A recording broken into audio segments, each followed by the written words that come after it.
பாகம் 216. அவந்திகா தான் எழுதியிருந்த ஆர்டிக்கிளில் நடிகை எல் என்று இல்லாமல் நடிகை லிசா என்று உண்மை பெயரை பார்த்து அதிர்ந்து போனவள் முழு ஆர்டிக்கிளையும் படித்துவிட்டு உறுதியான குரலில், கண்டிப்பா இது என்று அவந்திகா ஏதோ சொல்ல வர அதற்குள்ளாக கதவருகில் இருந்து அனுவின் குரல் கேட்டது. அவந்திகா, வந்துட்டியா? நீ என்ன வேலை பண்ணி வச்சிருக்க? பத்திரிக்கையில என்ன எழுதணும் என்ன எழுதக்கூடாதுன்னு பேசிக் அறிவு கூட உனக்கு இல்லையா? உன்னை சொல்லி தப்பு இல்ல, உன்னெல்லாம் சீஃப் எடிட்டரா போட்டிருக்காங்கல்ல, அந்த தலகணத்தோட சுத்திட்டு இருந்ததுல உனக்கு எதை எப்படி பண்ணணும்னு கூட மறந்து போயிருச்சு போல. நீ பண்ணின இந்த வேலையால லிசாவோட மேனேஜர் லாயரோட நியூஸ் ஏஜென்சிக்கு வந்து எல்லாரையும் மிரட்டிட்டு போறாரு. இப்பவே நாம அந்த ஆர்டிக்கிள டெலீட் பண்ணணுமா, அத்தோட உடனே அபிஷியலா மன்னிப்பு கேட்டு ஒரு போஸ்டும் போடணுமா. இது எல்லாத்துக்கும் மேல நஷ்ட ஈடா 20 லட்சம் பணம் கொடுக்கணுமா என்று சொல்லிய அனு வன்மமாக புன்னகைத்து விட்டு, அவந்திகா, உனக்கு 20 லட்சம்னா என்னன்னு தெரியுமா? தெரிஞ்சாலும் தெரியலனாலும் நீ பண்ணின தப்புக்கு நீ தான் பொறுப்பேத்துக்கணும். நீ என்ன சாதாரணமான தப்பா பண்ணிருக்க என்று பேசிக்கொண்டே சென்றாள். அவந்திகாவால் அதற்கு மேலும் அனுவை பேசவிட்டு பார்த்து கொண்டிருக்க முடியவில்லை. சட்டென்று அனுவை திரும்பி முறைத்தவள், அனு, அப்ப இந்த பேரை நீதான் சேஞ்ச் பண்ணினியா என்றாள் காட்டமாக. ஏனென்றால் அவந்திகா நியூஸ் பப்ளிஷ் செய்யும் அக்கவுண்டின் பாஸ்வேர்ட் மேனேஜிங் எடிட்டரிடம் உள்ளது. அப்படி இருக்க அவந்திகாவின் செய்தி மாற்றி எழுதப்பட்டிருக்கிறது என்றால் கண்டிப்பாக அது அனுவின் வேலையாகத்தான் இருக்கும் என்று அவந்திகாவிற்கு புரிந்து, அவந்திகா திடீரென்று இப்படி கேட்டதும் அனு கொஞ்சம் ஆடித்தான் போனாள். அனுவின் முகத்தில் தெரிந்த கலவரமே அவள்தான் இந்த வேலையை செய்தாள் என்பதை தெளிவாக தெரிவித்துவிட்டது. அவந்திகாவிற்கு இப்போது சந்தேகமே இல்லாமல் அனுதான் செய்தாள் என்று தெரிந்துவிட்டது. இங்க பாரு அவந்திகா, சம்பந்தமே இல்லாம பழி போட்டுட்டு இருக்காத. இது நீ பண்ணின தப்பு, நீ தான் இதுக்கு பொறுப்பேத்துக்கணும். நீ அஜாக்கிரதையா பண்ணிட்டு மத்தவங்க மேல பழி போடக்கூடாது என்று சொன்னவள் மேனேஜிங் எடிட்டர் அமைதியாக இருப்பதை பார்த்து, மேனேஜிங் எடிட்டர், ஏன் சும்மா இருக்கீங்க? அவ தப்பும் பண்ணிட்டு எவ்வளவு திமிராவும் பேசுறா, ஏதாச்சும் சொல்லுங்க என்றாள். மேனேஜிங் எடிட்டருக்கு இப்போதுதான் இது அனுவின் வேலை என்பதே தெரிந்தது. அனு அவந்திகாவை பழிவாங்க ஏதாவது செய்து கொண்டிருப்பாள் என்பது அவனுக்கு தெரியும். அதற்கு அவனும் உடந்தையாகத்தான் இருந்திருக்கிறான். ஆனால் இன்று அனு செய்தது நியூஸ் ஏஜென்சி மொத்தத்திற்கும் பிரச்சனை வர வைக்கும் செயல். மேனேஜிங் எடிட்டருக்கு இப்போது நிஜமாகவே அனுவின் மேல் கோபம் வந்தது. ஆனால் எப்படி அவரால் அவந்திகாவின் முன் அவளை விட்டு கொடுக்க முடியும்? வேகமாக டேபிளை தட்டியவன், நீங்க சண்டை போட்டது போதும், யார் இத செஞ்சாங்கிறது முக்கியம் இல்ல. இப்ப நம்ம இதை எப்படி சரி பண்ண போறோங்கிறது தான் முக்கியம். நான் லிசாவோட மேனேஜருக்கு கால் பண்ணி பேசினேன். அவங்க ரொம்பவே கோபமா இருக்காங்க. இன்னைக்கு ஈவினிங் டின்னருக்கு லிசா மூன்லைட் ஹோட்டலுக்கு போறாங்களாம். அங்க போய் அவங்க கிட்ட தனிப்பட்ட முறையில மன்னிப்பு கேட்டா நம்ம இந்த சிக்கல்ல இருந்து தப்பிக்க வாய்ப்பு இருக்கு. நம்ம போய் மன்னிப்பு கேட்டாலும் அவங்க அதை அக்செப்ட் பண்ணிப்பாங்களான்னு தெரியல. ஆனா அவங்க மன்னிச்சுட்டாங்கன்னா நம்ம 20 லட்சம் நஷ்ட ஈடு கட்ட தேவையில்லை. ஆனா அவங்க மன்னிக்கலனா மொத்த ரெஸ்பான்சிபிலிட்டியும் நீங்க தான் அவந்திகா ஏத்துக்கணும். நியூஸ் ஏஜென்சி உங்களுக்கு எந்தவித உதவியும் செய்யாது. நீங்களே தான் அந்த 20 லட்சத்தை கட்டியாகணும் என்று கடுமையான குரலில் சொன்னான். அனுதான் இந்த கோல்மால் வேலையை செய்தாள் என்று தெரிந்த பிறகும் கூட அவளை ஒரு வார்த்தை கூட கேட்காமல் ஏதோ அவந்திகாதான் தப்பு செய்தது போல் சந்தோஷ் பேசிக் கொண்டிருப்பதை கண்ட அவந்திகாவிற்கு ஆத்திரம் தலைக்கு ஏறியது. கண்களாலேயே சந்தோஷை எரித்து விடுவது போல் பார்த்து கொண்டிருந்தாள். இதே நேரத்தில் தன் ஆபீஸில் அமர்ந்து புது படத்திற்கான வேலையில் மூழ்கி இருந்த அரவிந்திற்கு மனோஜ் போன் செய்திருந்தான். இயல்பான நல விசாரிப்புகளில் ஆரம்பித்தவன், ஓகே ப்ரோ, இன்னைக்கு ஈவினிங் நம்ம மூன்லைட் ஹோட்டல்ல மீட் பண்ணலாம். நான் லிசாவை உங்களுக்கு அறிமுகப்படுத்தி வைக்கிறேன் என்று சொல்லிவிட்டு போனை வைத்தான். அரவிந்திற்கு அங்கே போவதில் துளியும் விருப்பமில்லை. அவன் யாரிடம் இருந்து ஒதுங்கி வாழ நினைக்கிறானோ அவர்களை எல்லாம் பார்க்க நேரிடும். ஆனால் என்ன செய்ய, மனோஜின் நம்பிக்கையை அவன் கெடுக்க விரும்பவில்லை. சரி வரேன் என்று சொல்லி போனை வைத்தான். இங்கு நியூஸ் ஏஜென்சியில் எரிமலையாக நின்று கொண்டிருந்த அவந்திகா, என்னால எங்கேயும் போக முடியாது என்று அழுத்தமாகவும் கோபமாகவும் சொன்னாள். அவளது கண்கள் அனுவை எரித்துவிடும் பார்வை பார்த்து கொண்டிருந்தது. பின்னே யார்தான் செய்யாத தவறுக்கு பொறுப்பேற்றுக் கொள்வார்கள்? நீ போகலனா நீ செஞ்ச தப்புக்கு வேற யாரு போய் நீ செஞ்ச தப்ப சரி பண்ணுவாங்க? தப்பு பண்றதையும் பண்ணிட்டு உனக்கு இன்னும் போக மாட்டேன்னு சொல்ற அளவுக்கு தைரியம் இருக்கா என்ன என்று சீறினாள் அனு. இப்போது அவந்திகா அனுவை திரும்பி கூட பார்க்கவில்லை. மேனேஜிங் எடிட்டர், எனக்கு தெரியும் யாரு தப்பு பண்ணுனாங்கன்னு. இது நான் பண்ணின தப்பா இருந்திருந்தா நான் கண்டிப்பா போய் மன்னிப்பு கேட்டிருப்பேன்.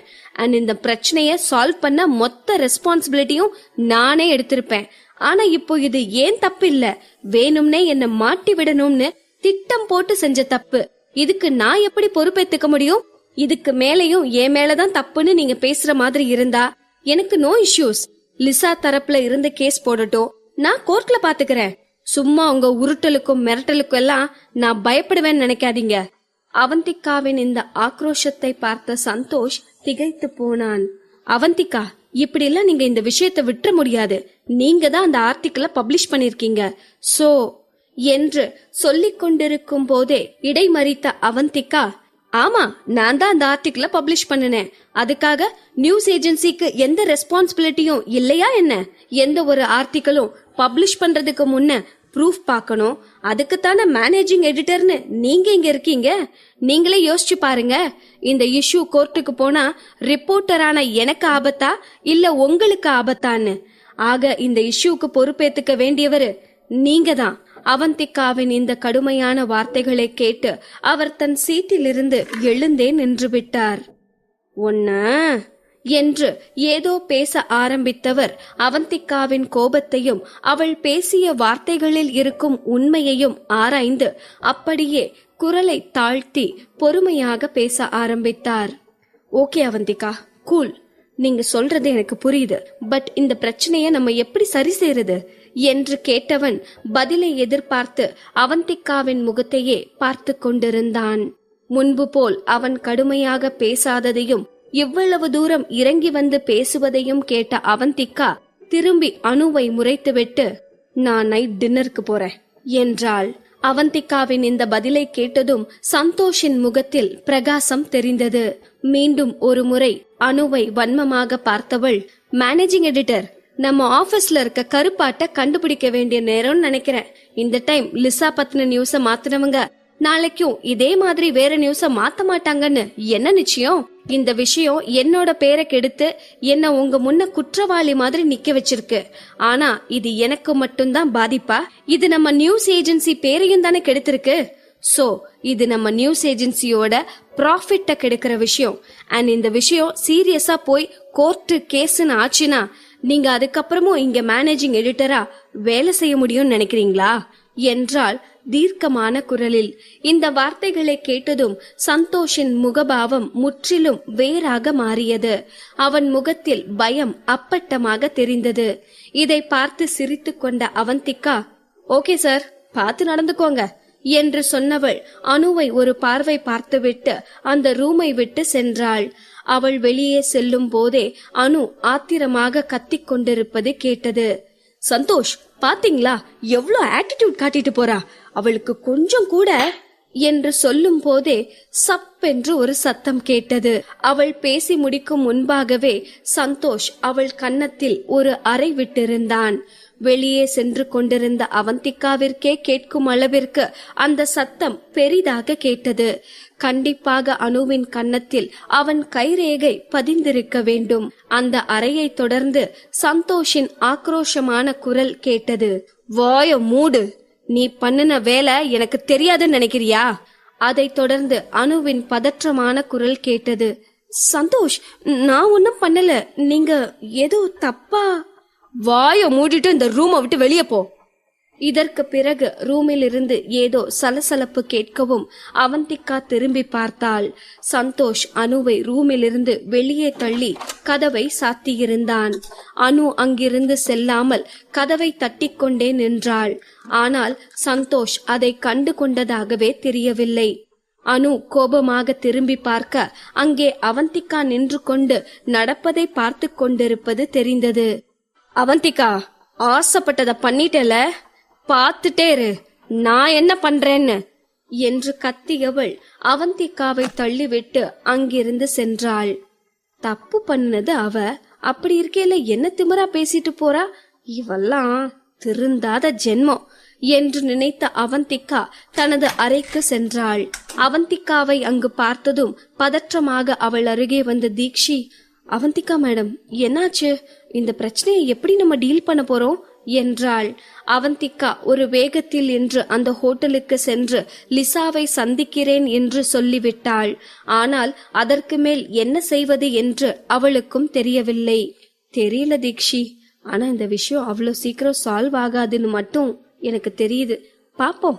இது மாதிரி சென்சிட்டிவான ஒரு விஷயத்துல அவங்க ரியல் நேம் போட்டது ரொம்பவே தப்பு.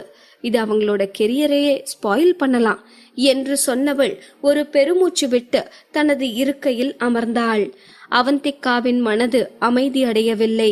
யாரோ அவள் கழுத்தை பிடித்து நெரித்து கொண்டிருப்பது போலவே தோன்றியது. அவளால் நிம்மதியாக மூச்சு கூட விட முடியவில்லை. இப்போதே அனைத்தையும் தூக்கி வீசிவிட்டு யாருமில்லாத தூர தேசத்திற்கு ஓடிவிட வேண்டும் போல் தோன்றியது. எங்கு செல்வாள்? யாரிடம் செல்வாள்?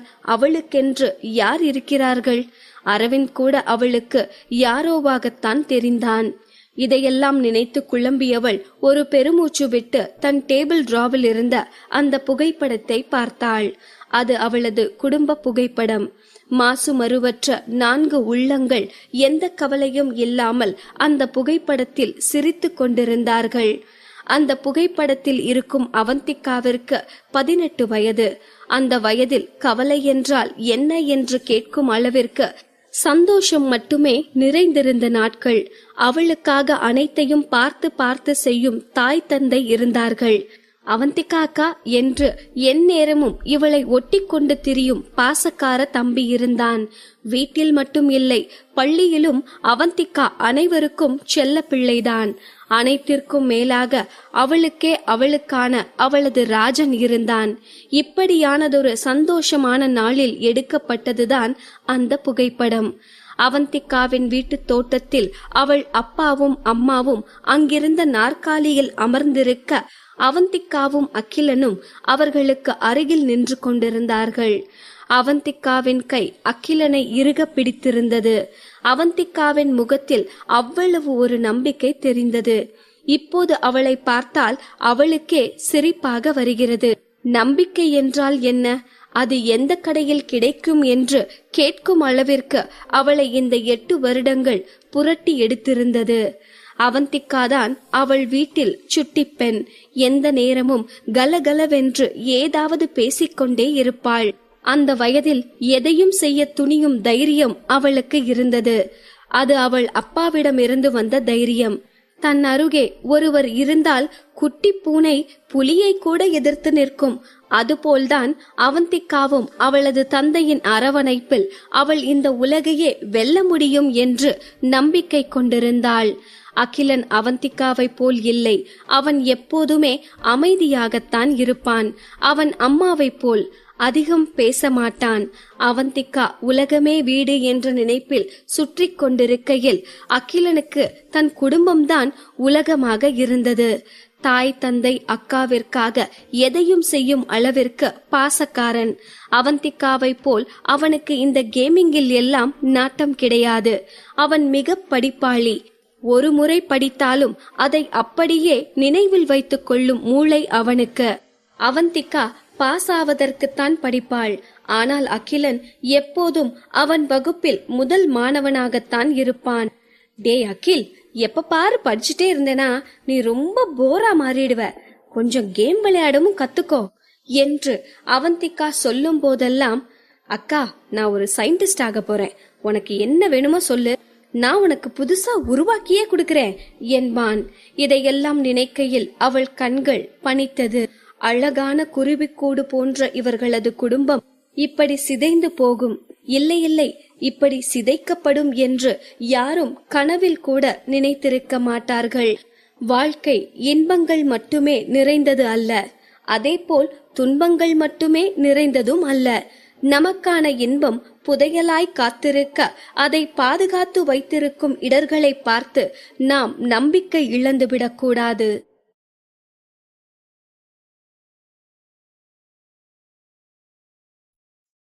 பாகம் 217. அவந்திகா தனது குடும்ப புகைப்படத்தை பார்த்து பழைய நினைவுகளில் மூழ்கி இருந்தவள், எத்தனை பெரிய துன்பம் வந்தாலும் இந்த 3 மாதம் பல்லை கடித்துக் கொண்டு இந்த நியூஸ் ஏஜென்சியில் இருந்துவிட வேண்டும் என்று முடிவுக்கு வந்தாள். அவந்திகாவிற்கு தற்போது ரிப்போர்ட்டருக்கான எக்ஸ்பீரியன்ஸ் சர்டிபிகேட் கிடைப்பது மிகவும் முக்கியம். அவள் ரிப்போர்ட்டர் ஆனதே அவளின் குடும்பத்திற்கு நடந்த கொடூரத்தின் பின்னணியில் இருக்கும் குற்றவாளிகளை கண்டுபிடிக்கத்தான். 1 வருடம் ரிப்போர்ட்டராக இருந்து சர்டிபிகேட் வாங்கினால்தான் அவள் நினைத்தது போன்ற துப்பறியும் பத்திரிகைகளில் வேலைக்கு சேர முடியும். இந்த நியூஸ் ஏஜென்சிக்கு வந்து இந்த 9 மாதங்களில் எத்தனையோ கஷ்டங்களை கடந்து வந்து விட்டாள். இன்னும் 3 மாதத்தையும் எப்பாடு பட்டாவது கடந்துவிட வேண்டும் என்று முடிவெடுத்து கொண்டவள் தன் கையில் இருந்த புகைப்படத்தை தனது டைரிக்குள் வைத்துவிட்டு அதை அந்த டிராவில் வைத்துவிட்டு வாஷ்ரூமிற்கு எழுந்து சென்றாள். இந்த புகைப்படம் அவளுக்கு அவளின் உயிரை விட முக்கியத்துவம் வாய்ந்தது. அவளின் மற்ற புகைப்படங்கள் எல்லாம் நெருப்பில் விழுந்து அவளின் பெற்றோரோடு சேர்ந்து சாம்பலாகிவிட தனது பள்ளிப்பையில் வைத்திருந்ததால் இந்த ஒரு போட்டோ மட்டுமே அவளிடம் அவளின் அழகான நினைவுகளின் சாட்சியாக இருக்கிறது. தன் மனம் அமைதியடையும் வரை தண்ணீரில் முகத்தை கழுவி தன்னை நிலைப்படுத்திக் கொண்டவள் மீண்டும் தன் அறைக்கு திரும்பிய போது அவர்களின் டீம் 2 ஆபீஸிற்கு முன் கும்பலாக அனைவரும் நின்றிருந்தனர். அவந்திகாவின் அறைக்குள்ளிருந்து கோபத்தில் யாரோ கத்திக் கொண்டிருப்பது கேட்டது. அத்தனை சலசலப்புக்குள்ளும் எதையோ தூக்கி கீழே போட்டது போன்ற பலமான சத்தம் கேட்டது. அதைத் தொடர்ந்து, நீங்க என்ன பண்ணிட்டு இருக்கீங்க? அத கீழே வைங்க, இந்த ரூமை விட்டு வெளியே போங்க என்று தீக்ஷியின் குரல் கேட்டது. அவந்திகாவிற்கு ஒன்றும் புரியவில்லை. இங்கு என்ன நடந்து கொண்டிருக்கிறது என்று யோசித்தவளுக்கு லிசாவின் ஞாபகம்தான் வந்தது. அன்றொரு நாள் ரோஹித் வந்து அவளிடம் கலாட்டா செய்த போது இந்த கூட்டம் இப்படித்தான் சுற்றி நின்று வேடிக்கை பார்த்து கொண்டிருந்தார்கள். அதேபோல் நேற்று ஆர்டிக்கிளில் லிசாவின் பெயரை போட்டு அவளை அசிங்கப்படுத்தியதாக நினைத்து இன்று லிசா அவந்திகாவின் அறைக்குள் வந்து கலாட்டா செய்து கொண்டிருக்கிறாளோ என்று நினைத்தவள் பதறிப்போய் வேகமாக தன் அறைக்கு போனாள். உள்ளே அவள் கண்ட காட்சி 1 நிமிடம் அவளை அப்படியே ஸ்தம்பிக்க வைத்தது. அந்த அறையே சூறாவளி வந்து சுழற்றியது போல் மொத்தமாக தலை கீழாக திருப்பி போடப்பட்டிருந்தது. அவந்திகா நினைத்தது போல் லிசாவோ அவர்களின் ஆட்களோ அங்கு வரவில்லை. பைத்தியம் பிடித்தது போல் அனுதான் அங்கு நின்று கொண்டிருந்தாள். டேபிளில் இருந்த அவந்திகாவின் அனைத்து பொருட்களையும் எடுத்து தரையில் வீசியிருந்தாள். சில காகிதங்களும் கிழித்து போடப்பட்டிருந்தன. அவற்றோடு அரவிந்த் அன்று அவந்திகாவிற்காக பரிசளித்திருந்த 100 ரோஜா பூக்களை கொண்ட அந்த பெரிய பொக்கேவும் பீத்து வீசப்பட்டிருந்தது. தரையெல்லாம் ரோஜா இதழ்களாலும் கிழிந்த காகிதங்களாலும் நிரம்பியிருந்தது. அத்தோடு கீழே விழுந்ததில் அவந்திகாவின் வாட்டர் பாட்டில் உடைந்து தண்ணீர் தரையெல்லாம் சிந்தி இருந்தது. இத்தனை செய்தும் கோபம் அடங்காத அனு அவந்திகாவின் டிராவை திறந்து அவள் டைரியையும் கிழித்து கீழே வீசினாள். தீக்ஷி எவ்வளவு தடுத்து பார்த்தும் அனு நிறுத்தவில்லை. அவந்திகா பார்த்து கொண்டிருக்க அவள் கண் முன்னே அவள் உயிரினும் மேலாக நினைத்திருக்கும் அவளது ஃபேமிலி போட்டோ கீழே விழுந்தது. நல்ல வேளையாக அந்த புகைப்படம் கிழியவில்லை. அவந்திகா இன்னும் அறைக்கு வெளியேதான் இருந்தாள். இந்த போட்டோ கீழே விழுவதை பார்த்ததும் பதறிப்போய் கூட்டத்தை தள்ளிக்கொண்டு அவள் உள்ளே நுழைய அந்த நேரம் அனுவின் காலுக்கடியில் அந்த போட்டோ சென்றிருந்தது. இதை பார்த்த அவந்திகாவிற்கு அவள் இதயத்தில் யாரோ கத்தியால் குத்துவது போன்றதொரு உணர்வு. அனு என்று கத்திய சத்தத்தில் அந்த நியூஸ் ஏஜென்சி மொத்தமும் ஆடிப்போனது. அனுவும் பயந்துதான் போனாள். கோபத்தில் கைகளை இறுக்க மூடிய அவந்திகா 2:08 அனு நின்றிருந்த இடத்திற்கு சென்றாள். காலையில் அவந்திகா மேனேஜிங் எடிட்டரிடம் பேசிவிட்டு சென்ற பிறகு சந்தோஷ் கோபமாக அனுவை அறைந்துவிட்டு அவளை ரூமை விட்டு வெளியே தள்ளி கதவை சாத்தியவன்.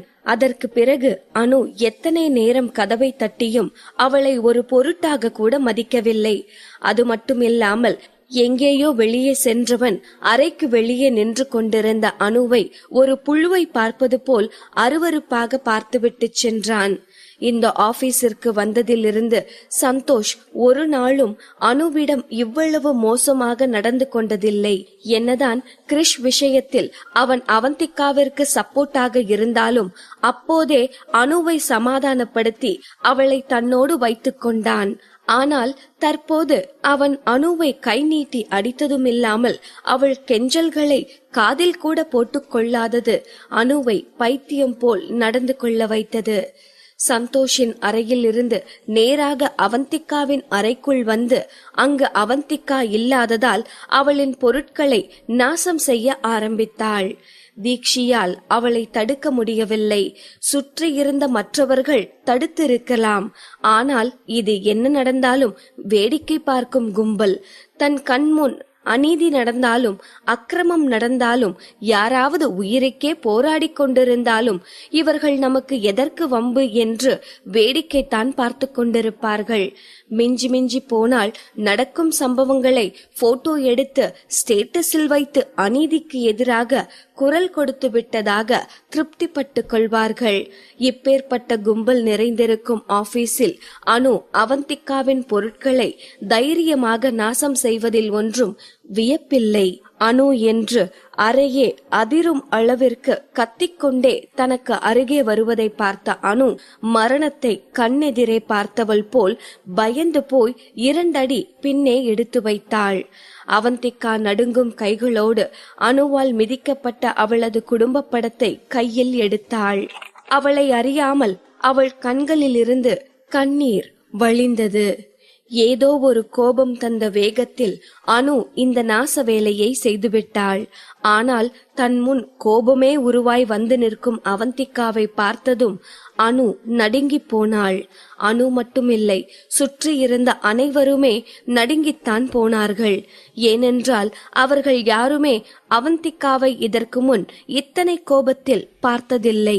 அவந்திகா தன்னை தாக்கியவர்களை ஒருபோதும் மன்னித்தது இல்லை என்பது அனைவருக்கும் தெரியும். ஆனால் அவள் வார்த்தைகளில் கடுமையோ முகத்தில் கோபமோ தெரியாது. பொறுமையாக காய்களை நகர்த்தி தன் எதிரிகளை வீழ்த்துவாள். அப்படி இருக்கையில் இன்று அவந்திகாவின் இந்த வெளிப்படையான கோபம் அடுத்து என்ன நடக்குமோ என்று அனைவருக்குள்ளும் ஒரு பீதியை உண்டாக்கியது. அனு பயத்தில் எச்சிலை விழுங்கி அவந்திகா என்ன செய்கிறாள் என்பதையே பார்த்து கொண்டிருந்தாள். அவந்திகாவின் விலை மதிப்பற்ற பொக்கிஷமான அந்த புகைப்படம் ரோஜா இதழ்களும் தண்ணீரும் பட்டு அங்கங்கு சிவப்பு சாயம் பூசப்பட்டிருந்தது. வேகமாக அதை தன் ஷாலில் துடைத்து பார்த்தாள். 1 முறை 2 முறை என்று எத்தனை முறை துடைத்தும் அந்த சிவப்பு நிறம் போட்டோவை விட்டு அகலவில்லை. அதற்கு மேல் அந்த போட்டோவை துடைத்தால் அது கிழிந்துவிடும் என்று நினைத்து எதுவும் செய்யாமல் அப்படியே அதை பார்த்து கொண்டிருந்தாள். என்னதான் அவந்திகா கண்களை விரித்து அங்கும் இங்கும் விழிகளை சுழற்றி கண்ணீரை கட்டுப்படுத்தினாலும் அவளால் இயலவில்லை. தன் உதட்டை அழுந்த கடித்து உணர்ச்சிகளை கட்டுப்படுத்த முயன்றவள் அடிப்பட்ட வேங்கை போல் அனுவை பொசுக்கிவிடும் ஒரு பார்வை பார்த்தாள். எந்த உணர்ச்சியும் வெளிப்படையாக காட்டாத அவந்திகாவோ கண்ணீர் சிந்துகிறாள் என்றால் அந்த புகைப்படம் அவளுக்கு எவ்வளவு முக்கியம் என்பது அனுவிற்கு தெரிந்தது. அடுத்து அவந்திகா என்ன செய்ய போகிறாளோ என்ற பயத்தில் அவளது உதடுகள் நடுங்கிக் கொண்டிருந்தன. தான் தப்பு செய்து விட்டோம் என்பது அவளுக்கு தெரிந்ததும் தன் குற்ற உணர்வை மறைப்பதற்காக, என்ன எதுக்கு இப்படி பாத்துட்டு இருக்க? இப்ப நான் உன்னோட பொருள் எல்லாம் நாசம் பண்ணினாலும் உன்னால என்ன பண்ண முடியும் என்றாள். அவள் வார்த்தைகளில் தெளிவு இல்லை. பயத்தில் ஏதோ பேசிக் கொண்டிருந்தாள். இப்போது அவந்திகாவின் பார்வை இன்னும் கூர்மையாக அனுவை துளைத்தது. அவந்திகாவின் கையில் இருந்த போட்டோவை பார்த்துவிட்டு, இந்த பழைய போட்டோ, அதுக்காகவா நீ இவ்ளோ கோபப்படுற என்றாள். அவந்திகாவின் முகம் இன்னும் அதிபயங்கரமாக மாறியது.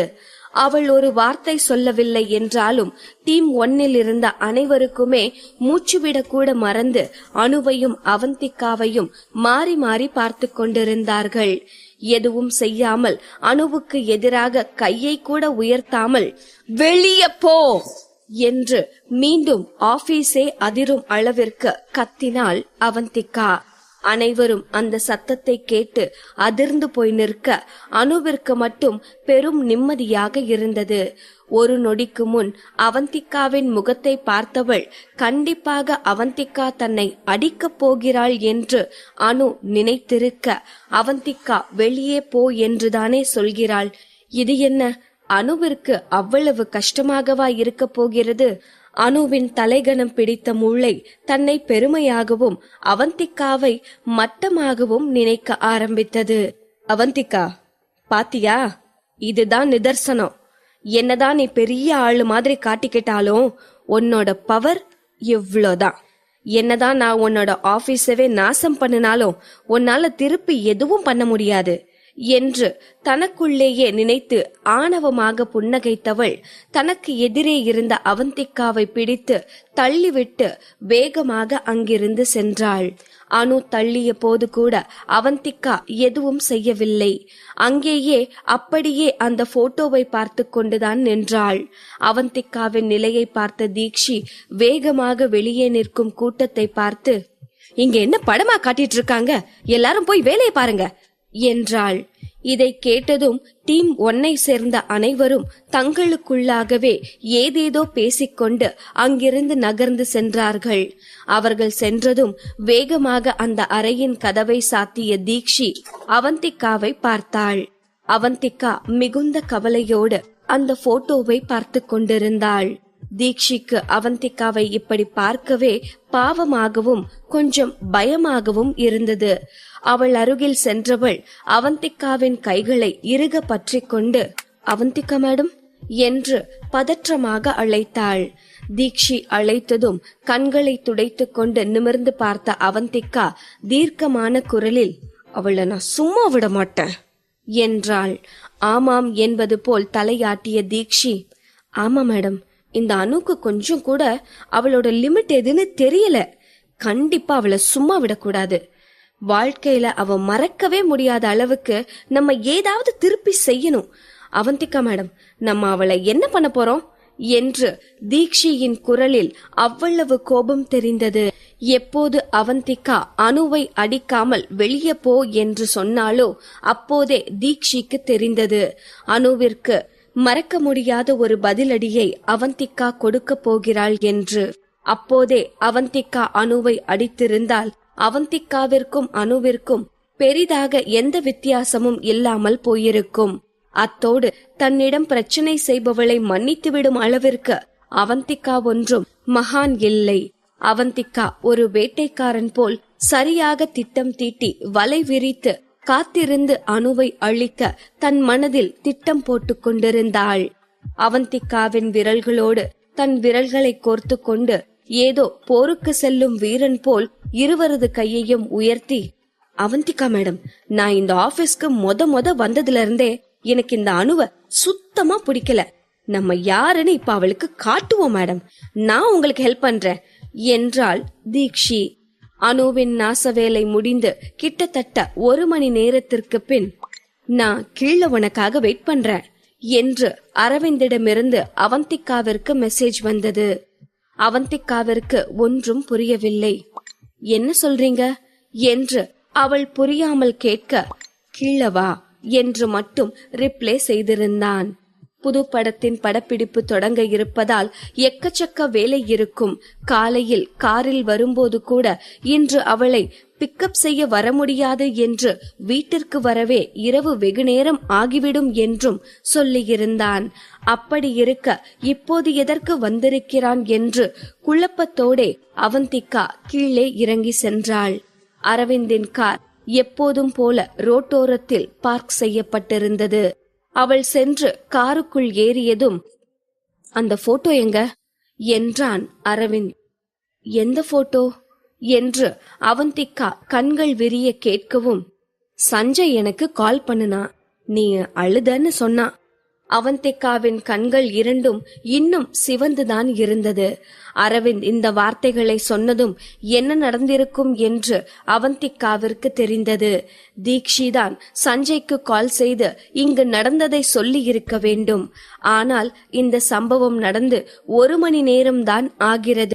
அரவிந்த் தற்போது நடித்து கொண்டிருக்கும் பட லொகேஷனில் இருந்து அவந்திகாவின் ஆபீஸிற்கு வர 1 மணி நேரத்திற்கு மேலாகவே ஆகும். அப்படி இருக்க இவ்வளவு விரைவாக அவன் இங்கு வந்திருக்கிறான் என்றால் சஞ்சய் கால் செய்ததும் எவ்வளவு வேகமாக அவன் இங்கு வந்திருக்க வேண்டும் என்பது அவந்திகாவிற்கு புரிந்தது. இதுவரை அவளுக்கு இருந்த வேதனையெல்லாம் சட்டென்று ஒரே நிமிடத்தில் காணாமல் போனது போல் இருந்தது அவளுக்கு.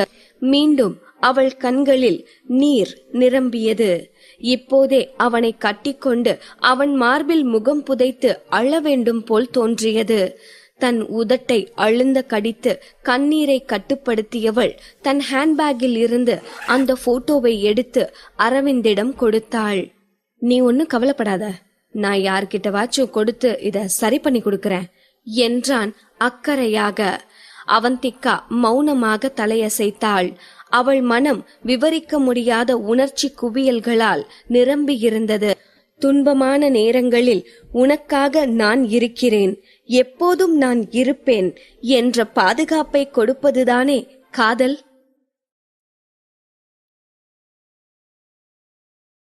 பாகம் 218. அனுவின் நாச வேலையால் கொஞ்சம் சிதைந்து போன அவந்திகாவின் ஃபேமிலி போட்டோவை வாங்கிய அரவிந்த், நீ ஒன்னும் கவலைப்படாத, நான் சரி பண்ணிடுறேன் என்று சொல்லிவிட்டு அந்த போட்டோவை பார்த்தான். அந்த போட்டோவில் இருக்கும் 18 வயது பெண் கண்டிப்பாக இப்போது அவன் முன் நீர் நிரம்பிய கண்களோடு அமர்ந்திருக்கும் அவந்திகா கிடையாது. அவள் தியா, அவனது தியா.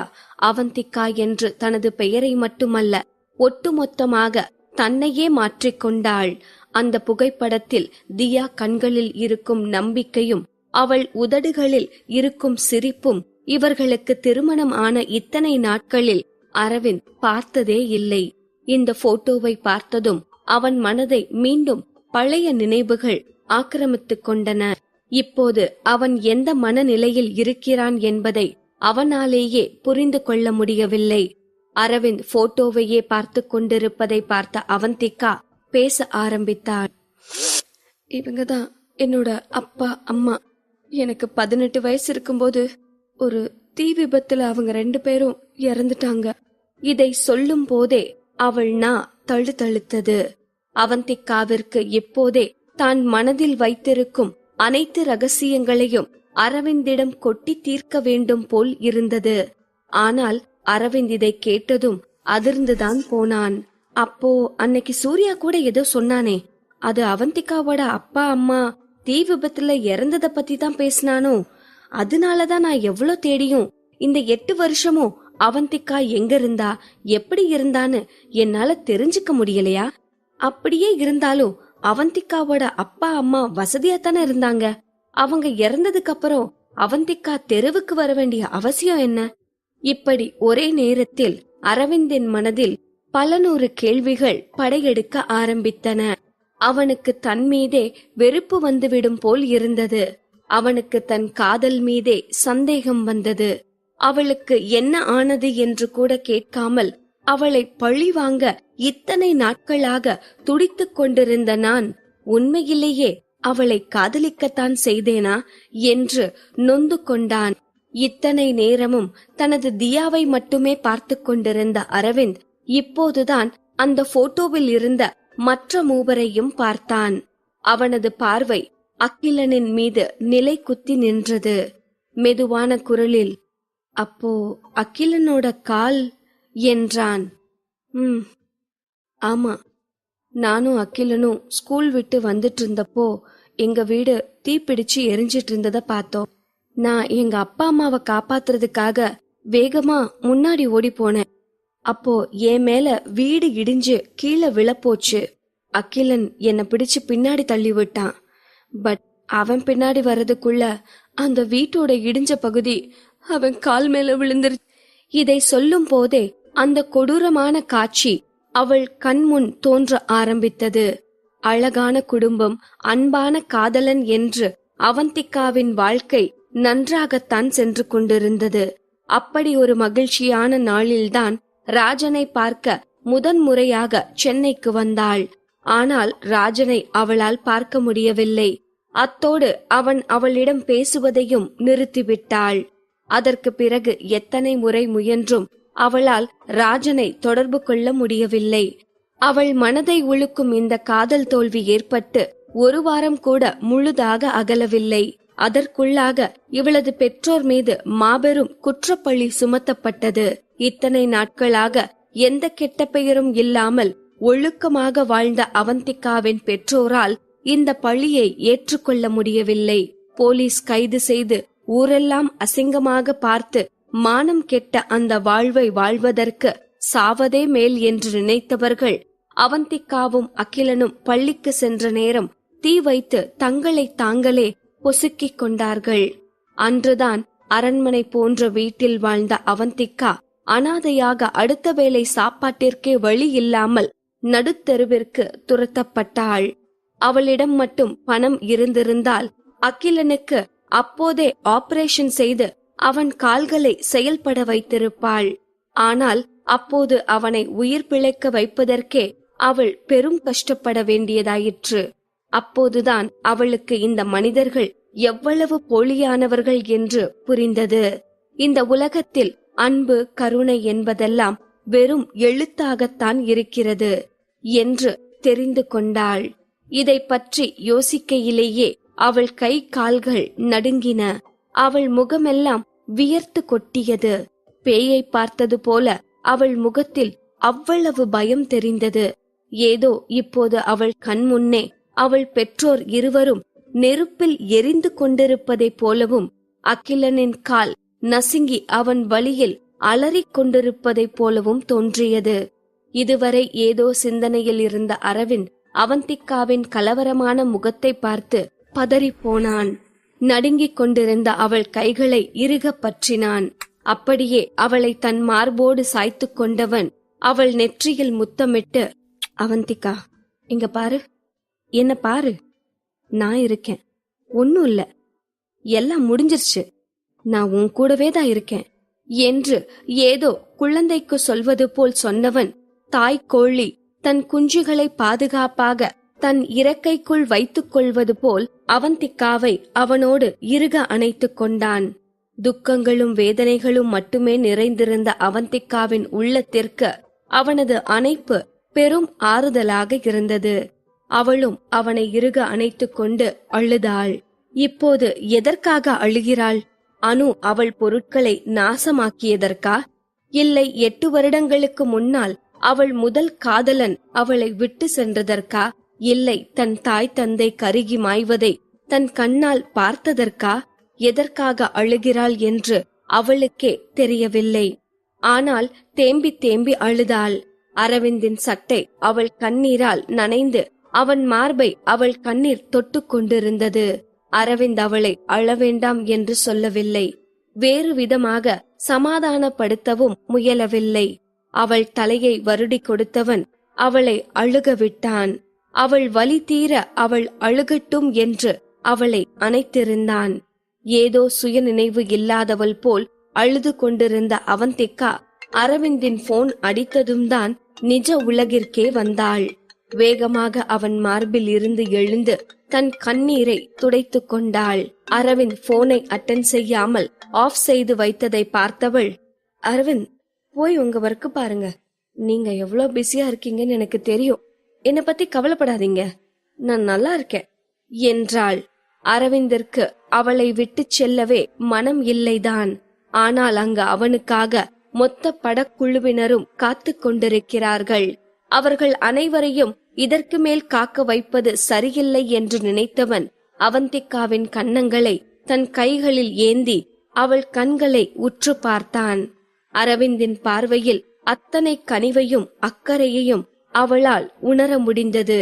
ஏதோ அவன் கைக்குள் தான் இருப்பது இந்த உலகத்திலேயே பாதுகாப்பான இடத்தில் தான் இருப்பது போல் அவளுக்கு தோன்றியது. அவள் நெற்றியில் முத்தமிட்டவன், அவந்திகா, இப்ப நான் உனக்கு ஏதாச்சும் ஹெல்ப் பண்ணவா என்றான். ஆமா அரவிந்த், உங்களோட ஹெல்ப் எனக்கு தேவைப்படுது என்று எந்தவித சுத்தி வளைப்பும் இல்லாமல் நேரடியாக சொன்னாள். என்ன பண்ணணும், எப்ப பண்ணணும்? இப்பவே அரவிந்த்.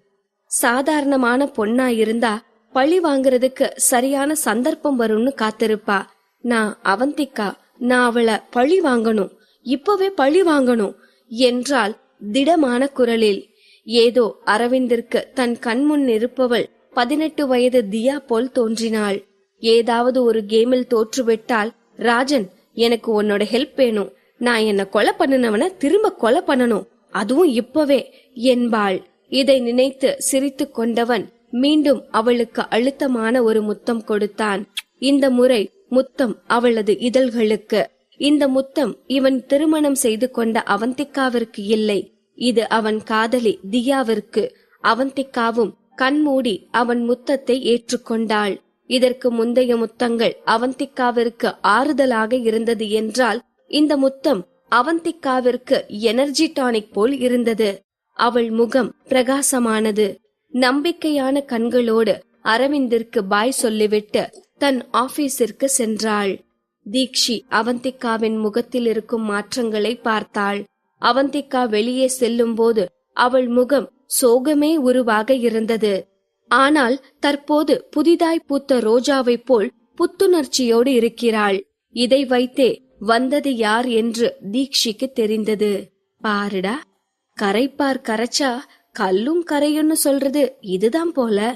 நானும் தான் 1 மணி நேரமா ஆறுதல் சொல்லிட்டு இருந்தேன். இந்த மேடம் என்ன ஒரு மனுஷியா கூட மதிக்கல. இப்ப அரவிந்த் சார் வந்து 10 நிமிஷத்துல எப்படி மாறிட்டாங்க என்று நினைத்தவள் போனை எடுத்து, இந்த அரவிந்த் சார் உண்மையாவே ஏதோ மேஜிக் வச்சிருக்காரு, இப்ப அவந்திகா மேடம் அவ்வளோ ஹாப்பியா இருக்காங்க என்று சஞ்சய்க்கு மெசேஜ் அனுப்பினாள்.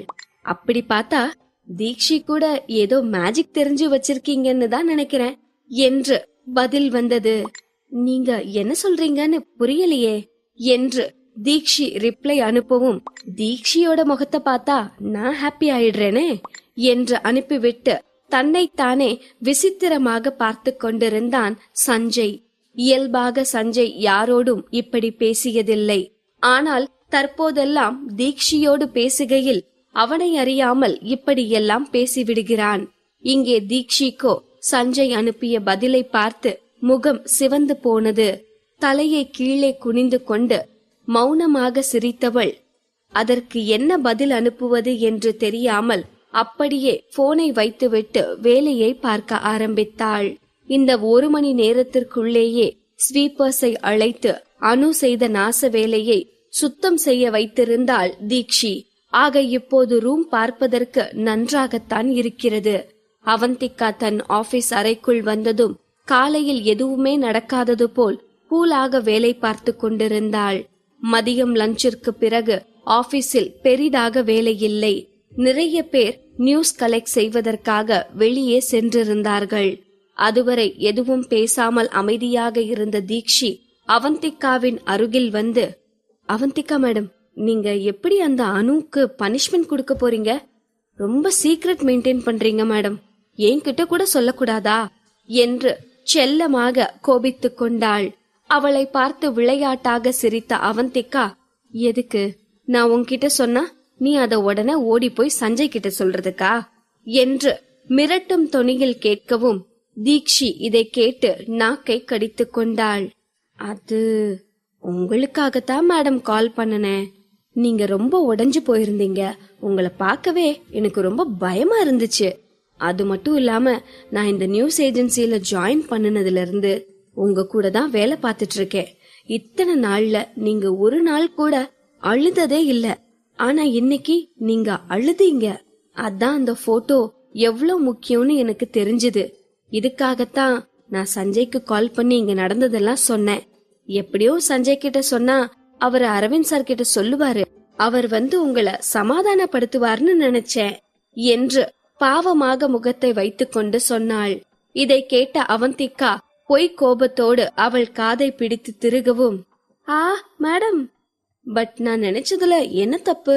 அரவிந்த் சார் உங்களை சமாதானப்படுத்தினதால தானே நீங்க அப்படியே ஃப்ரெஷ்ஷா பூத்த பூ மாதிரி மாறிட்டீங்கல்ல மேடம் என்று கண்ணடித்து சொல்லவும் அவந்திகாவிற்கு சிரிப்பு வந்து விட்டது. தீக்ஷி, வர வர நீ ரொம்ப நல்லாவே பேசுற. ஆனா என்ன பண்ண, நீ சஞ்சய் கிட்ட சொல்லலனாலும் என்னால அந்த சீக்கிரட்டை இப்போதைக்கு சொல்ல முடியாது என்றாள். தீக்ஷி முகத்தை பாவமாக வைத்துக்கொண்டு, ஏன் மேடம் என்று கேட்கவும் குறும்புத்தனமாக புன்னகைத்த அவந்திகா, ஏன்னா நான் அந்த ஃபன்ன ஸ்பாயில் பண்ண விரும்பல என்று சொல்லி கண்ணடித்தாள். அவந்திகா மேடம், வர வர நீங்க ரொம்ப மோசமா மாறிட்டு வரீங்க என்று சொல்லி தீக்ஷி சினுங்கவும் அவந்திகா அவளை கண்டு கொள்ளாமல் வெளியே பார்த்து கொண்டிருந்தாள். கொஞ்ச நேரத்திற்கு பிறகு அனு தன் அறையில் இருந்து வெளியே வந்து மேனேஜிங் எடிட்டரின் அறைக்கு முன் சென்று நின்றாள். இந்த முறை சந்தோஷ் அனுவின் மீது மிகவும் கோபமாக இருக்கிறான் போல. காலையிலிருந்து அனு எவ்வளவு கெஞ்சியும் அவன் அவளை உள்ளே அனுமதிக்கவே இல்லை. ஆனால் அனுவும் இந்த முறை விடுவதாக தெரியவில்லை. கிட்டத்தட்ட அரை மணி நேரமாக சந்தோஷின் அறை முன்பாகவே நின்றாள். இப்போது கதவு திறக்கப்பட்டது. அனு உள்ளே சென்றாள். இத்தனை நேரமும் இதற்காகவே காத்திருந்தவள் போல் அவந்திகா தன் செல்லை எடுத்து, இப்ப நீங்க வரலாம் என்று யாருக்கோ மெசேஜ் அனுப்பினாள். அதற்கு பிறகு ஒரு மர்மமான புன்னகையோடு தன் சீட்டில் வந்து நிமிர்ந்து உட்கார்ந்தவள் தீக்ஷியை பார்த்து, தீக்ஷி, ஷோ டைம் ஸ்டார்ட் ஆக போகுது என்றாள். என்னதான் நாம் பிறருக்கு தீங்கு செய்ததும் நாம் வென்றுவிட்டது போல் தோன்றினாலும் அது வெற்றியாக இருக்காது. நமக்கு நாமே தோண்டிக் கொண்ட குழியாகத்தான் இருக்கும். பாகம் 219. ஷோ டைம் ஸ்டார்ட் ஆக போகுது என்று அவந்திகா சொல்லவும் அவந்திகா என்ன திட்டம் தீட்டி வைத்திருக்கிறாளோ என்று ஆர்வமாக பார்க்க ஆரம்பித்தாள் தீக்ஷி.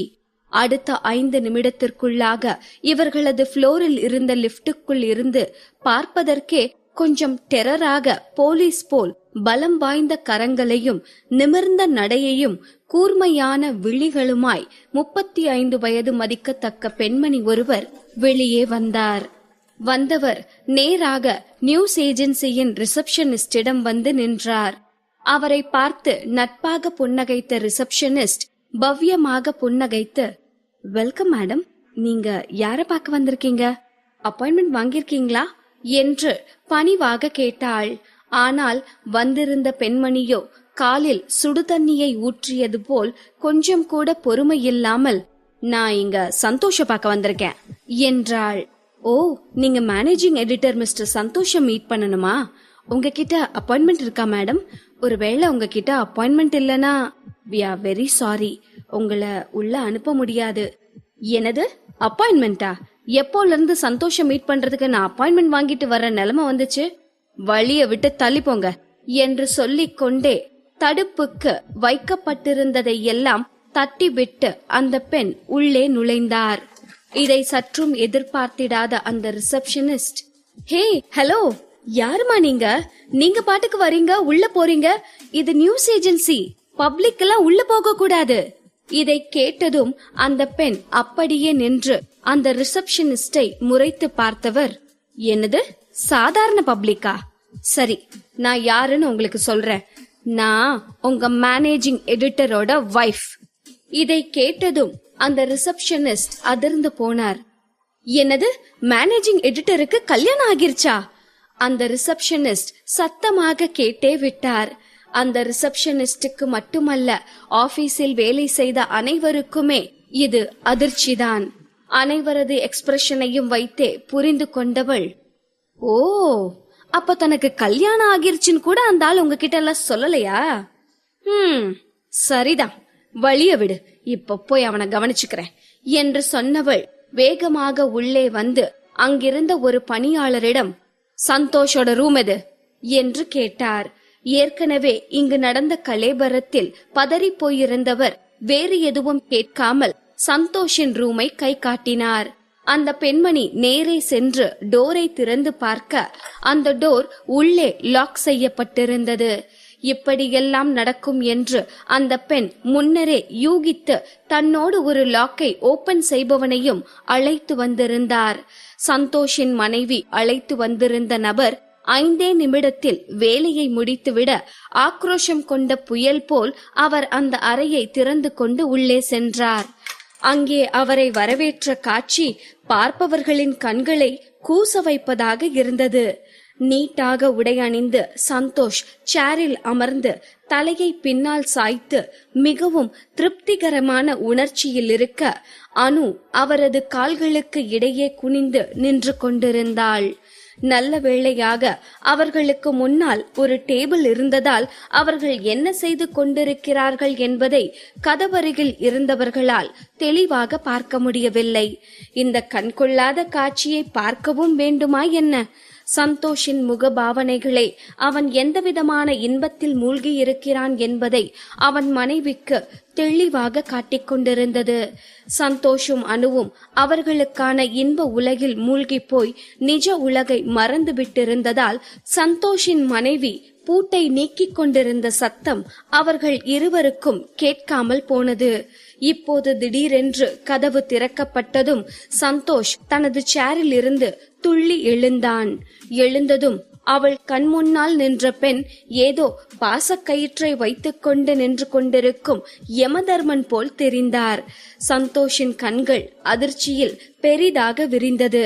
அவர் கைகள் அனிச்சையாக அவனது இடுப்புக்கு கீழே சென்று அவனது முக்கிய பகுதியை மறைத்தது.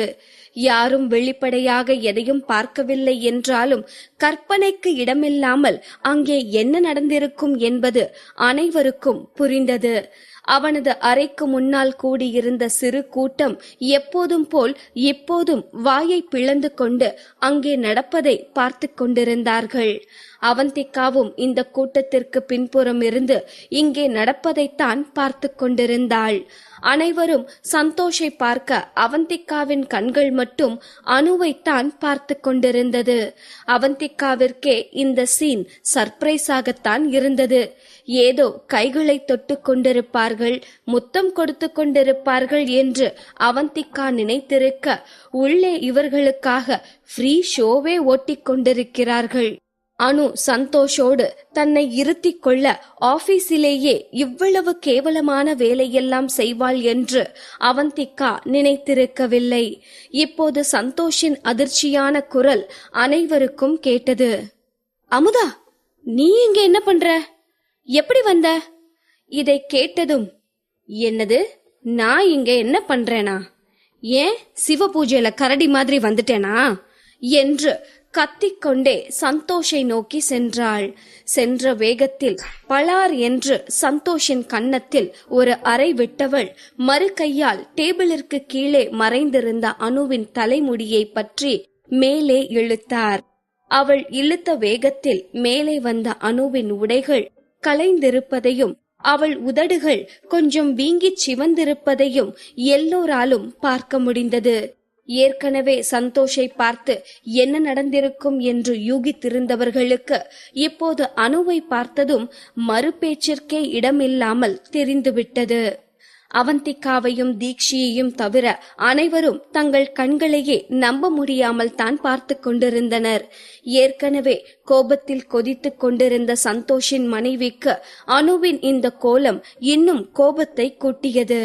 ஓங்கிய கைகளின் வேகம் துளி கூட குறையாமல் அனுவின் கன்னத்தில் விட்டவர் அத்தோடு அவள் தலைமுடியில் இன்னும் அழுத்தம் கொடுத்து, ஓ, நீதான் அந்த வேசியா என்று கத்தினாள். என்ன நடக்கிறது என்றே புரியாமல் பேயை பார்த்தது போல் அமுதாவை பார்த்து கொண்டிருந்த அனு சட்டென்று ஏதோ யோசனை வந்தவளாய் சந்தோஷை பார்த்து, சந்தோஷ், சீக்கிரம் சீக்கிரம் எனக்கு ஹெல்ப் பண்ணுங்க என்றாள் கொஞ்சம் குலைவான குரலில். என்னது, சந்தோஷா? அவ்வளோ உரிமையா? இப்படி கொலைஞ்சு கொலைஞ்சு பேசித்தா அவரை மயக்குனியா என்று கேட்டவள் ஒரு வரட்டு சிரிப்போடு அனுவின் மறு கன்னத்திலும் பளார் என்று ஒரு அறை விட்டிருந்தார். இதைத் தொடர்ந்து அவர் ஆக்ரோஷமாக பிடித்து தள்ளியதில் அனு, ஐயோ அம்மா, என்று சத்தத்தோடு தரையில் விழுந்தாள். என்ன நடக்கிறது, யார் இந்த பெண் என்று எதுவும் தெரியாத அனு கோபத்திலும் அவமானத்திலும் சீற்றத்தோடு எழுந்து நின்றாள். அவள் கன்னங்கள் இரண்டும் வீங்கி போயிருந்தது. உதட்டோரத்தில் ரத்தம் வழிந்து கொண்டிருந்தது. தன் முகத்தை தொட்டு பார்த்தவள், யாரு நீ? என்ன அடிக்கிறதுக்கான உரிமையை யார் உனக்கு கொடுத்தாங்க என்று கத்தினாள்.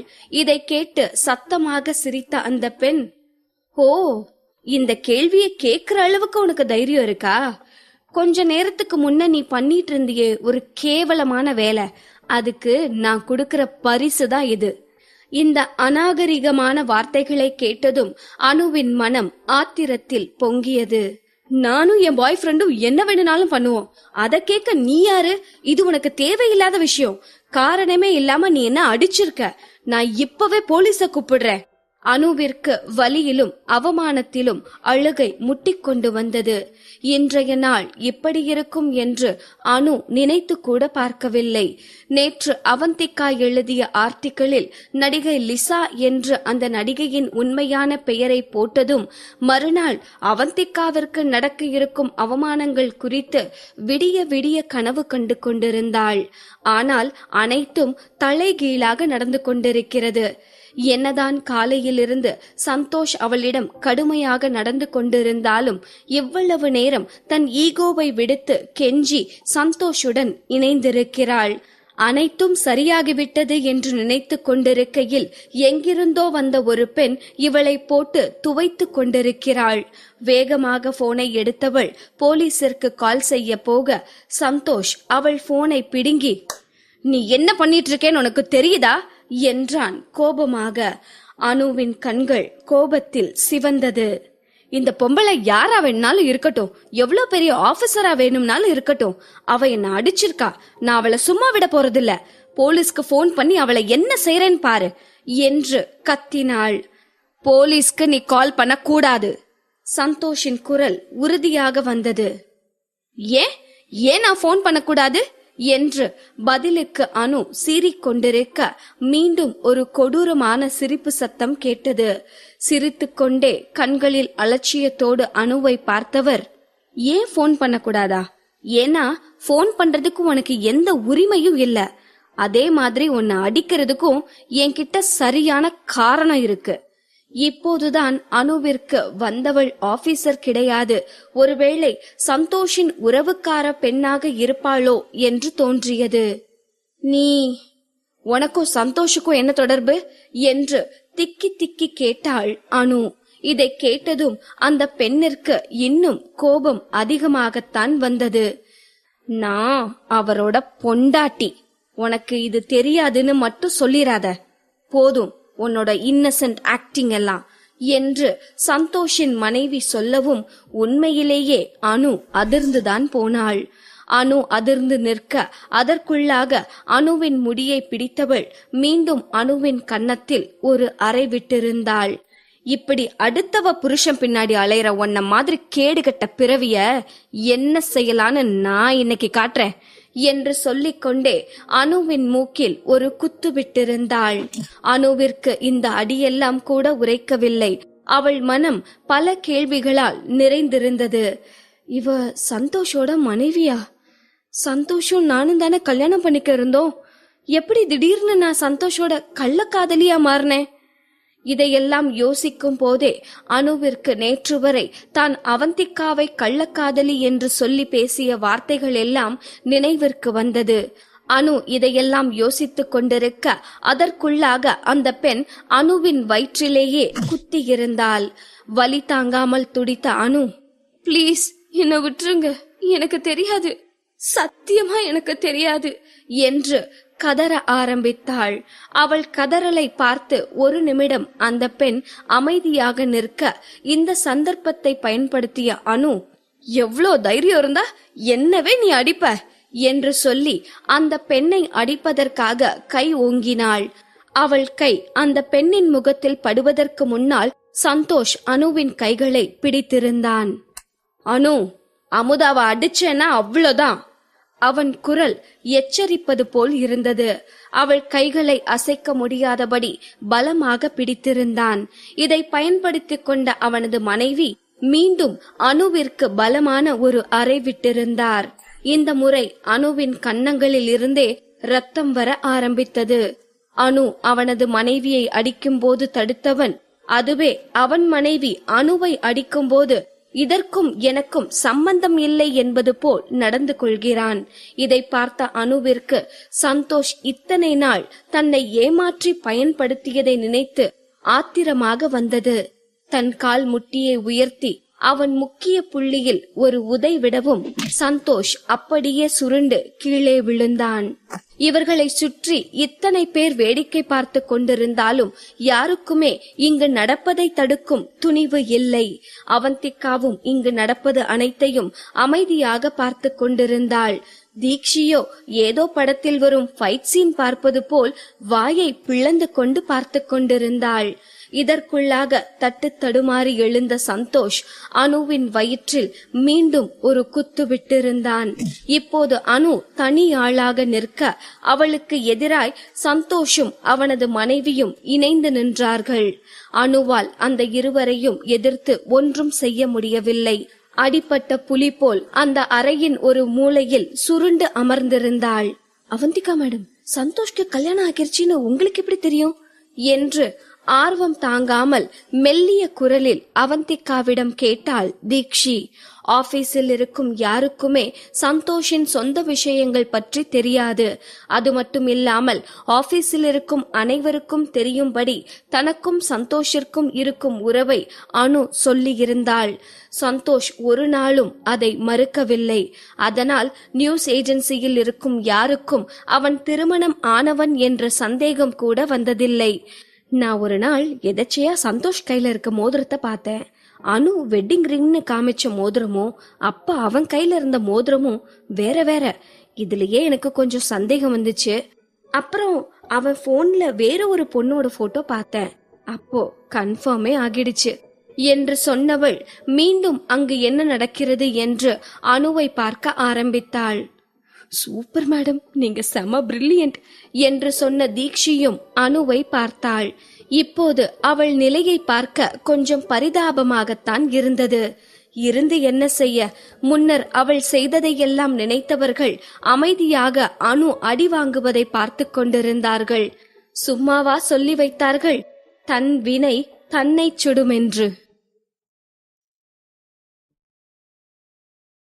பாகம் 220. இப்போது இருக்கும் நிலையில் அனுவை பார்த்தால் அவந்திகாவிற்கே பாவமாகத்தான் இருந்தது. உண்மையை சொல்ல வேண்டுமென்றால் அனு ஏமாற்றப்பட்டிருக்கிறாள். சந்தோஷ் தான் குற்றவாளி. ஆனால் அவன் பாதிக்கப்பட்ட பெண்ணை தாக்கிக் கொண்டிருக்கிறான். இதுவே அனு இடத்தில் வேறு யாராக இருந்தாலும் அவந்திகா அந்த பெண்ணிற்காக ஏதாவது செய்திருப்பாள். ஆனால் இந்த அனுவை மன்னிக்கும் அளவிற்கு அவந்திகாவிற்கு பெரிய மனது இல்லை என்றுதான் சொல்ல வேண்டும். சந்தோஷ் திருமணம் ஆனவன் என்று தெரிந்ததுமே அவந்திகா எத்தனையோ முறை அனுவை எச்சரிக்கை செய்ய முயன்றிருக்கிறாள். ஆனால் அந்த முட்டாள் அனு அதை எதையும் புரிந்து கொள்ளும் நிலையில் இல்லை. அவந்திகாதான் அரவிந்தின் கள்ளக்காதலி என்று நினைத்து அவந்திகாவையே இழிவாக பேசினாள். அவந்திகா அதையும் பொறுத்து கொண்டுதான் இருந்தாள். ஆனால் இன்று நடந்த சம்பவம் அவந்திகாவின் பொறுமையை சோதித்து விட்டது. அவந்திகா அரவிந்திடம் கேட்ட உதவி சந்தோஷின் மனைவியை இங்கு அழைத்து வருவதுதான். அரவிந்தின் பவருக்கு இது ஒரு சாதாரண விஷயம்தான். இதற்கு முன் சந்தோஷ் வேலை செய்த நியூஸ் ஏஜென்சியில் இருந்து சந்தோஷ் மனைவியின் போன் நம்பரை வாங்கினார்கள். அதற்கு பிறகு நடந்தது அனைவரும் அறிந்ததே. இதற்கு மேலும் இங்கு நின்று அனுவை பார்த்து கொண்டிருந்தால் அவந்திகாவிற்கு அவள் மேல் பரிதாபம்தான் அதிகமாகிறது என்று நினைத்தவள் அமைதியாக தன் அறையை நோக்கி நடந்தாள். அவந்திகா மேடம், அடுத்து என்ன நடக்கும்னு நீங்க நினைக்கிறீங்க என்று ஏதோ கிரைம் மூவி பார்த்து கொண்டிருப்பவள் போல் ஆர்வமாக கேட்டுக்கொண்டே அவந்திகாவோடு தங்களது அறைக்கு வந்தாள் தீக்ஷி. என்ன நடக்கும்? அனு வேலையை விட்டு போயிருவா. இனி நமக்கு ஒரு தொல்லை இருக்காது. நிம்மதியா வேலை பார்க்கலாம். உற்சாகமாக தலையசைத்த தீக்ஷி, செம்ம மேடம், இந்த அணு மாதிரி ஆளுங்களுக்கெல்லாம் இது மாதிரிதான் ஆகணும் என்றாள். அவந்திகா சொன்னது போல் அந்த பிரச்சனை அப்போதே முடிந்தது. என்னதான் சந்தோஷ் சபல புத்தியோடு இருந்தாலும் அவன் மனைவிக்காக எதையும் செய்ய தயாராக இருந்தான். அதனால் உடனடியாக அனுவை வேலையை விட்டு தூக்கினான். அவளின் பொருட்களை எடுத்துக்கொள்ள கூட நேரம் கொடுக்காமல் அவள் ஆபீஸில் இருந்து வெளியே துரத்தப்பட்டாள்.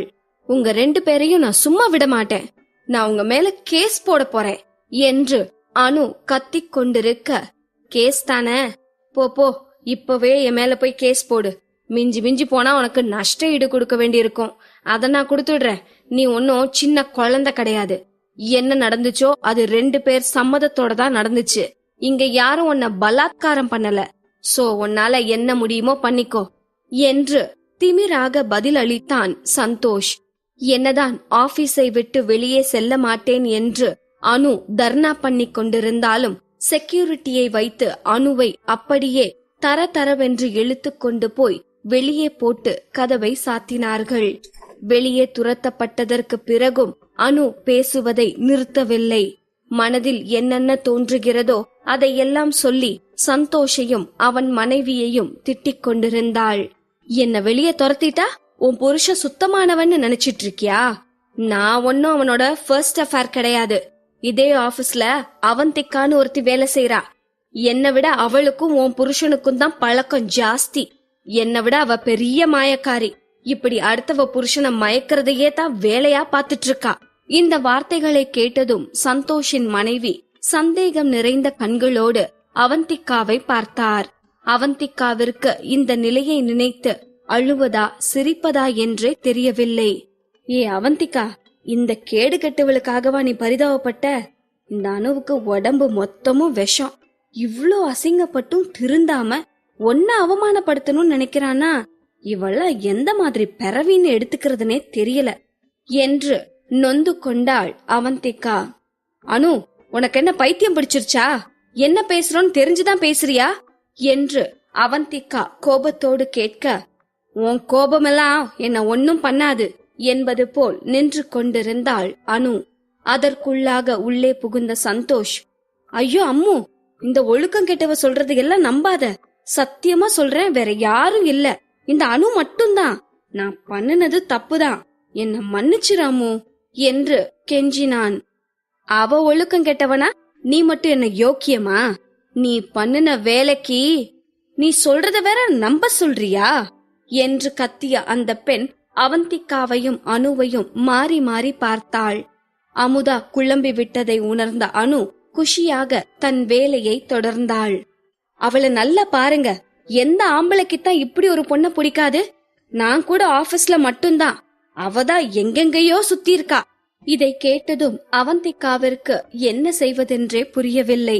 இப்போது கோபப்பட்டாலோ அமைதியாக இருந்தாலோ இரண்டையும் இந்த அனு தனக்கு சாதகமாக திருப்பிக் கொள்வாள் என்று அவந்திகா யோசித்துக் கொண்டிருக்க, அனு, எனக்கு ரொம்பவே ஃபன்னியா இருக்கு. நீயே சொல்லிட்ட அவந்திகா மேடம் ரொம்ப அழகுன்னு. இவ்ளோ அழகா இருக்க அவந்திகா மேடம் சந்தோஷ் கூட ரிலேஷன்ஷிப்ல இருந்தா சந்தோஷ் உன்னெல்லாம் சீண்டி இருப்பாரா சொல்லு? யாருக்குத்தான் இவ்ளோ அழகான பொண்ணு வேணான்னு தோணும்? அதே மாதிரி நீ அவந்திகா மேடம்க்கு டெய்லி குடுக்கற டார்ச்சர் ஆபீஸ்ல எல்லாருக்குமே தெரியும்.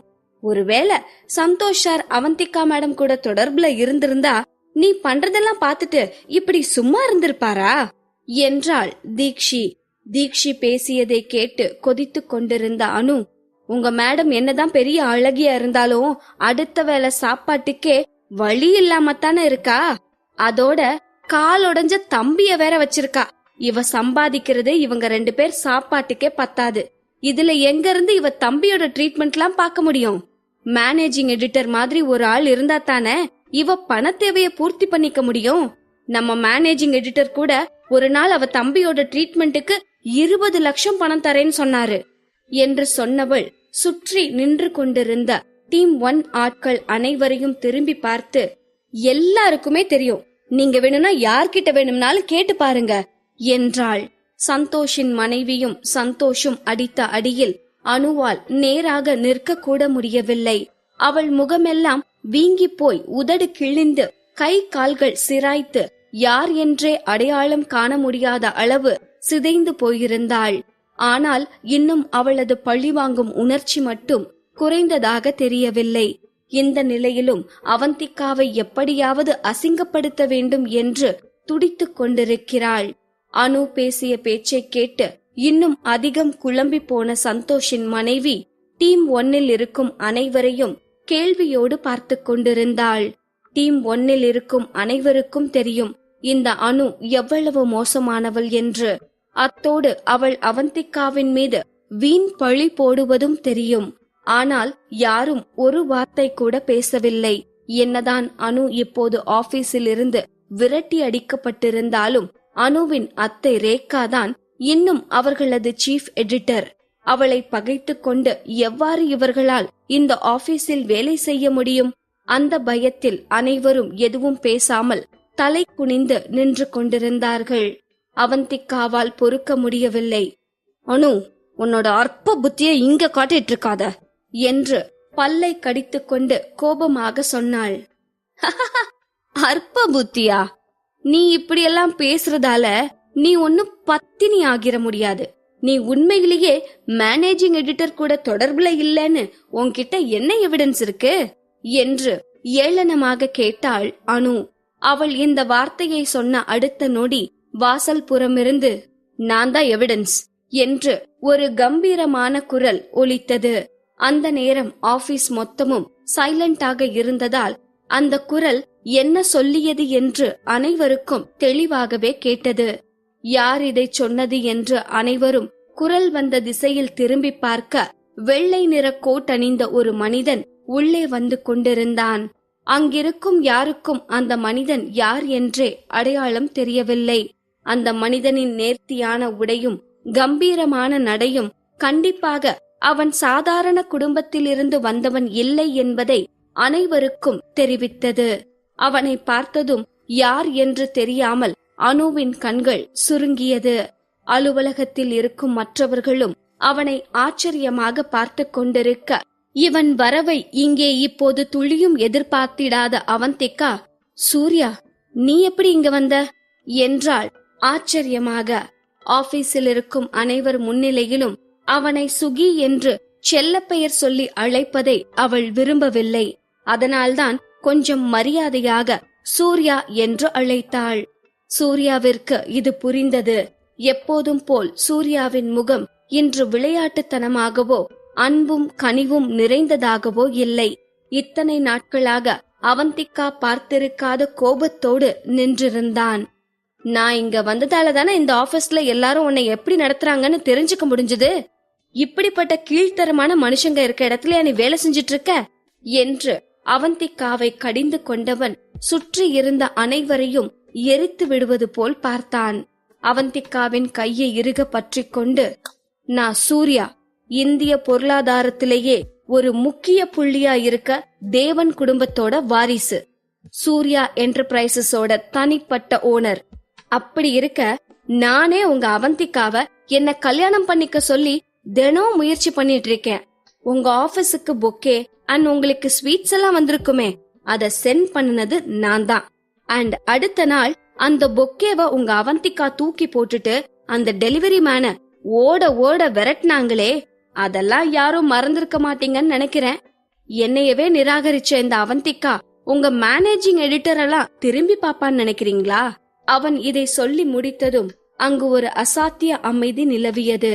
என்னதான் சூர்யா சொல்வதெல்லாம் நம்ப முடியாததாக இருந்தாலும் அவன் பொய் சொல்வதாக யாருக்கும் தோன்றவில்லை. அதிலும் சூர்யாவின் ஒவ்வொரு அசைவிலும் பணக்கார தோரணை தெளிவாக தெரியும் போது அவன் வார்த்தைகளில் யாருக்கும் சந்தேகம் தோன்றவில்லை. அனைவரும் வாயடைத்து போய் நின்று கொண்டிருக்க சந்தோஷின் மனைவிக்கு சூர்யாவை பார்த்ததுமே தெரிந்துவிட்டது. சந்தோஷ் இவன் கால் தூசுக்கு கூட வரமாட்டான் என்று. அரவிந்த் அளவிற்கு இல்லை என்றாலும் சூர்யாவின் முகத்தில் இருக்கும் கம்பீரமும் பணக்கார கலையும் அவனது ஸ்டைலான நடையும் எந்த ஒரு பெண்ணையும் அவன் மேல் காதல் வயப்பட வைக்கும். அழகு, ஆளுமை, வயது, பணம், செல்வாக்கு என்று எந்த வகையிலும் சூர்யாவை நெருங்கக்கூட முடியாத அளவில்தான் சந்தோஷ் இருந்தான். அப்படி இருக்க மூளையே இல்லாத முட்டாள் கூட இனி அவந்திகாவை சந்தேகப்பட மாட்டான். இனிமேலும் அவந்திகாவை சந்தேகப்பட சந்தோஷின் மனைவிக்கு என்ன பைத்தியமா பிடித்திருக்கிறது? அனுவின் திட்டம் அவளுக்கு புரிந்தது. ஏதாவது செய்து அவந்திகாவின் பேரை கெடுக்க வேண்டும், அத்தோடு சந்தோஷையும் அவமானப்படுத்த வேண்டும் என்று நினைத்துத்தான் இப்படியெல்லாம் அந்த அனு பேசிக் கொண்டிருக்கிறாள் என்று புரிந்ததும் முன்பை விட அதிக ஆக்ரோஷத்தோடு அனுவை பார்த்தவர், எவ்ளோ திமிர் இருந்தா இந்த மாதிரி ஒரு நிலைமையிலையும் ஒரு அப்பாவி பொண்ணு மேல அபாண்டமா பழி போடுவ? நீ எல்லாம் திருந்தாத ஜென்மம்.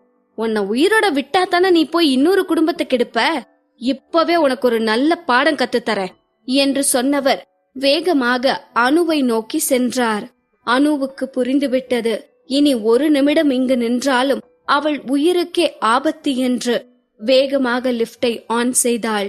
அவள் கெட்ட நேரம் லிப்ட் மேலே வருவேனா என்று அடம் பிடித்துக் கொண்டிருக்க, அதற்குள்ளாக சந்தோஷின் மனைவி அனுவின் தலைமுடியை பிடித்து இழுத்து ரத்தம் வழிந்து கொண்டிருந்த அவள் கன்னத்தில் மீண்டும் ஒரு அறை விட்டிருந்தார். இங்கே ஆபீஸிற்குள் அனைவரும் சூர்யாவையே பார்த்து கொண்டிருந்தார்கள். சூர்யா அவந்திகாவை பார்த்து கொண்டிருந்தான். அவந்திகா மேடம், இந்த முறை அவ விரிச்ச வலையில அவளே மாட்டிக்கிட்டா. இனி வாழ்க்கை முழுக்க அனு இந்த சம்பவத்தை மறக்கவே மாட்டா என்று சொல்லிவிட்டு வாய் விட்டு சிரித்த தீக்ஷி, ஒரு வழியா அந்த அனு ஆபீஸ விட்டு போயிட்டா. நம்ம இனி எந்த தொல்லையும் இல்லாம நிம்மதியா வேலை செய்யலாம் என்று சொல்லிக் கொண்டிருந்தாள். அவந்திகா ஏதோ தீவிர யோசனையில் இருப்பது போல் தெரிந்தது. அவந்திகாவின் நன்மைக்காக பேசிக் கொண்டிருக்கும் தீக்ஷியை நட்போடு பார்த்து புன்னகைத்த Surya, hi, I am Surya. கையை நீட்டியவன், உங்க அவந்திகா மேடம் என்னோட கிரஷ் என்று சொல்லி கண்ணடித்தான். தீக்ஷிக்கு என்ன சொல்வது என்றே தெரியவில்லை. அவந்திகாவையும் சூர்யாவையும் மாறி மாறி பார்த்தவள் குழப்பத்தோட புன்னகைத்து, ஐ எம் தீக்ஷி என்றாள். ஓகே தீக்ஷி, இப்ப நானும் உங்க அவந்திகா மேடமும் டின்னருக்கு போக போறோம். நம்ம இன்னொரு நாள் மீட் பண்ணலாம் என்று சொன்னவன் அவந்திகாவின் கையை பிடித்து முன்னே நகர்ந்தான். அவந்திகாவின் மனதில் இத்தனை நேரமும் சூர்யா தன்னை திருமணம் செய்து கொள்வதற்காக காத்திருக்கிறேன் என்று சொன்னதும் இப்போது கிரஷ் என்று சொன்னதும் தான் ஓடிக்கொண்டிருந்தது. அவளுக்கு சூர்யாவின் மனதில் தேவையில்லாத ஆசையை வளர்த்து விடுவதில் விருப்பம் இல்லை. அதே நேரத்தில் அரவிந்தோடு அவளுக்கு திருமணம் ஆகிவிட்டது என்ற உண்மையையும் சொல்ல முடியாது. எப்படி இவனை காயப்படுத்தாமல் அவள் நிலைமையை புரிய வைப்பது என்று யோசித்துக் கொண்டிருந்தாள்.